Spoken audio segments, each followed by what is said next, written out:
থাইল্যান্ডের নতুন প্রধানমন্ত্রী ব্যবসায়ী ধনকুবের আনুতিন চার্নভিরাকুল।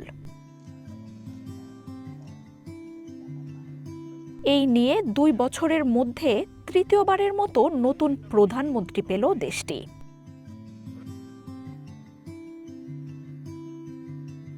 নতুন প্রধানমন্ত্রী হিসেবে তাকে নির্বাচিত করে দেশটির পার্লামেন্ট। গত সপ্তাহে আদালতের রায়ে সাবেক প্রধানমন্ত্রী পেতংতার্ন সিনাওয়াত্রা পদচ্যুত হন।